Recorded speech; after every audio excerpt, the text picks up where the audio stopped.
सप्ताह में 7 दिन होते हैं, तो संडे के बाद मंडे, मंडे के बाद ट्यूसडे, ट्यूसडे के बाद वेडनेसडे, वेडनेसडे के बाद थर्सडे क्यों आता है भाई? और ये तो पूरी दुनिया मानती है ना। अब आप बताइए, अगर कोई लॉजिक इस बात का हो, संडे पहले आना समझ में आता है, सबसे प्रमुख ग्रह।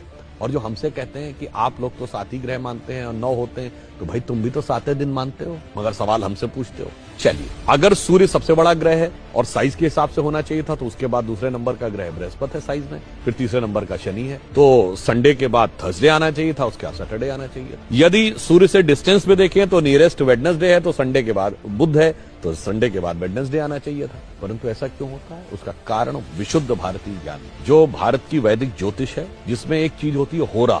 जिन्होंने थोड़ी बहुत एस्ट्रोलॉजी पता होगी उन्हें पता होगा, होरा शब्द जो है इसी से ही ग्रीक में हॉरोस्कोप शब्द जो अंग्रेजी में आया है वो होरा से ही आया है। अब होरा ये होती है कि यदि सूर्य की पहली होरा है तो 24 घंटे के बाद जब 25वां घंटा लगेगा, यानी नेक्स्ट ये जो फर्स्ट होरा होगी वो होगी चंद्रमा की। फिर चंद्रमा के बाद जो नेक्स्ट 25वें घंटे में पहली होरा आएगी वो आएगी मंगल की, मंगल के बाद बुध की। एग्जैक्टली जो वैदिक एस्ट्रोलॉजी के होरा के कैलकुलेशन का जो सीक्वेंस है कि सूर्य, चंद्र, मंगल, बुध, बृहस्पति, शुक्र और शनि, उसी सीक्वेंस में ये हफ्ते के 7 दिन हैं। और ये हम सब ने सुना भी है, ध्यान किसी ने नहीं दिया जब हम पूजा करते हैं अपने घर में। और तो वो नवग्रह शांति का मंत्र सब लोग सुने जरूर होंगे पंडित जी के मुंह से, ध्यान नहीं दिया होगा। उसमें क्या है? ब्रह्मा मुरारी त्रिपुरांतकारी, भानु शशि भूमि सुतो बुधश्च, गुरुश्च शुक्र शनि राहु केतु, सर्वे ग्रहा शांति करो भवन। सबसे पहले क्या है? भानु यानी सूर्य, शशि यानी चंद्रमा, तो मंडे के बाद, संडे के बाद